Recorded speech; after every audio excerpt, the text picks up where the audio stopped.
Assalamualaikum warahmatullahi wabarakatuh. Saya Tanzani Saskia dengan NIM 2003-12065, kelas akuntansi 3B, akan mempresentasikan materi tentang zakat yang ditugaskan oleh Bapak Agung Tirtawibawa sebagai dosen pengampu mata kuliah Studi Islam 2. Kali ini saya akan mempresentasikan materi tentang zakat. Pengertian zakat. Pengertian zakat sendiri berasal dari bahasa Arab, yakni zaka yang berarti bersih, suci, subur, berkembang. Sebagai salah satu rukun Islam, zakat ditunaikan untuk diberikan kepada golongan yang berhak menerimanya atau asnaf. Dikutip dari laman Basnas, zakat artinya bagian tertentu dari harta yang diwajibkan dikeluarkan oleh setiap muslim apabila telah mencapai syarat yang ditetapkan. Makna tumbuh dalam arti zakat menunjukkan bahwa pengeluaran zakat sebagai sebab adanya pertumbuhan dan perkembangan harta. Pelaksanaan zakat itu mengakibatkan pahala menjadi banyak. Jadi artinya apabila kita mengeluarkan zakat, kita tidak akan rugi karena zakat itu menjadi sebab pertumbuhan dan perkembangan harta kita dan juga mengakibatkan pahala kita menjadi banyak gitu. Kewajiban zakat bagi umat muslim yang mampu tercantum jelas dalam surat At-Taubah pada ayat 60, ayat 71, dan ayat 103. Di sini saya mencantumkan salah satu ayatnya, yaitu ayat 60, surat At-Taubah, yang berbunyi, sesungguhnya zakat itu hanya untuk orang-orang fakir, orang miskin, amal zakat yang dilunakkan hatinya atau mu'alaf.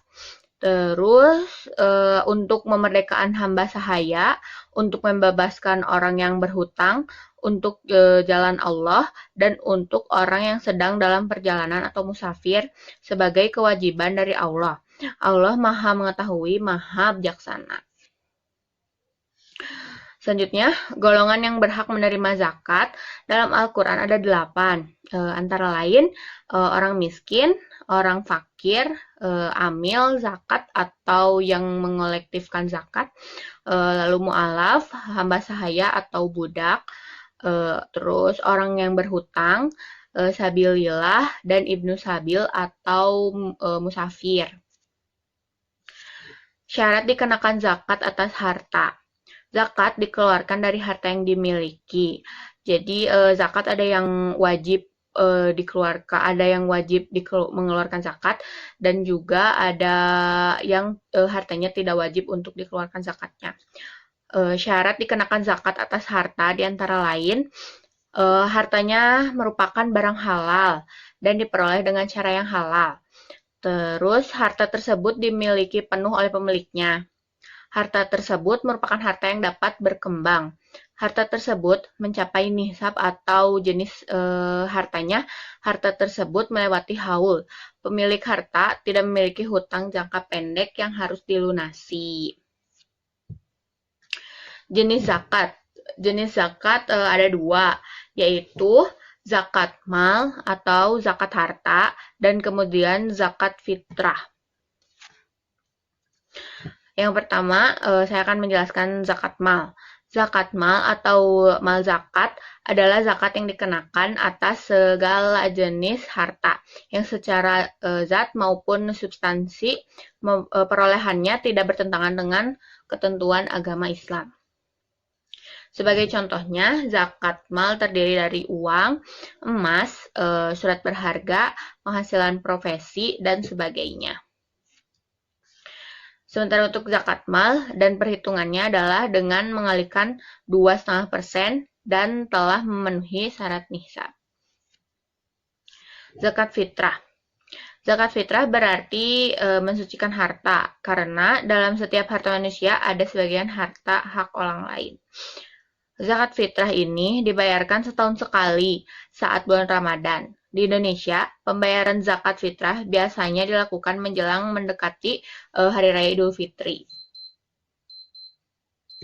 Untuk zakat fitrah, besaran pembayaran zakat fitrah itu sebesar 2,5 kilogram beras atau setara 3,5 liter beras atau makanan pokok lain yang berlaku.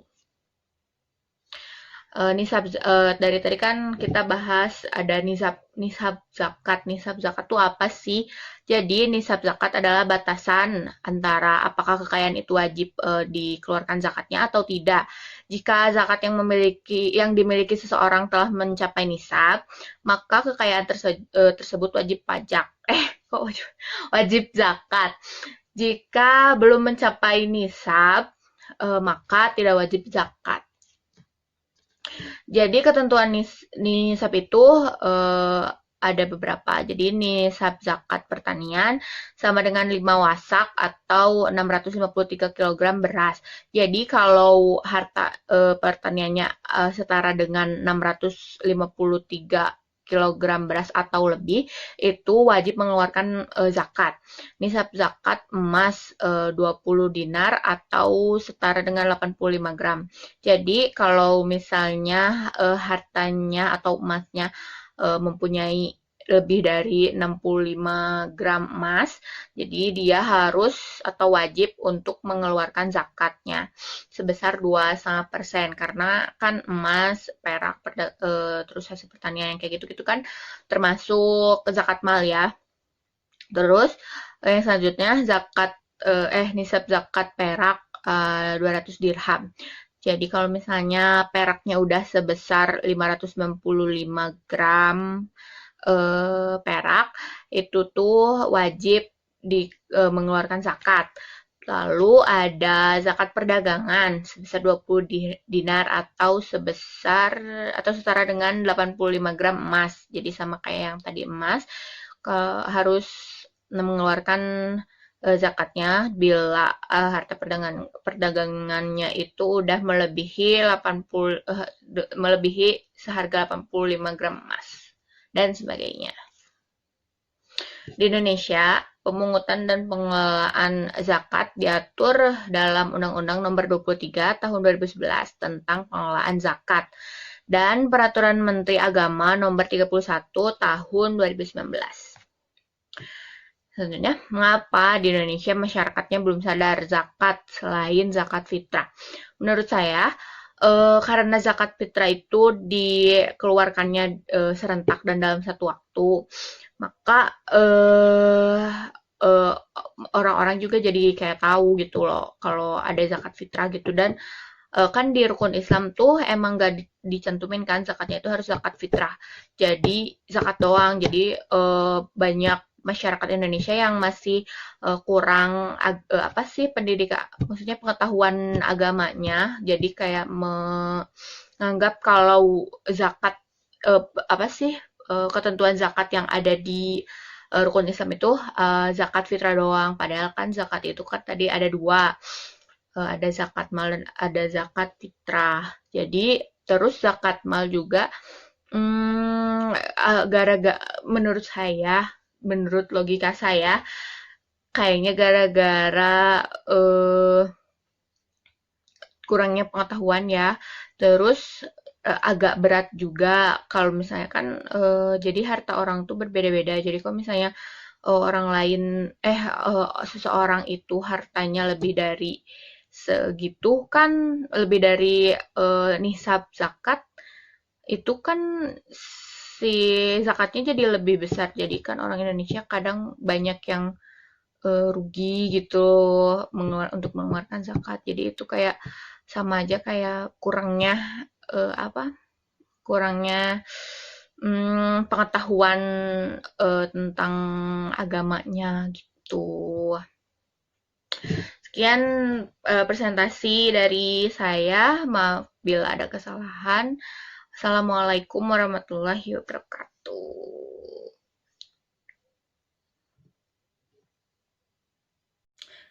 Berikut tadi adalah penjelasan tentang materi zakat dari saya.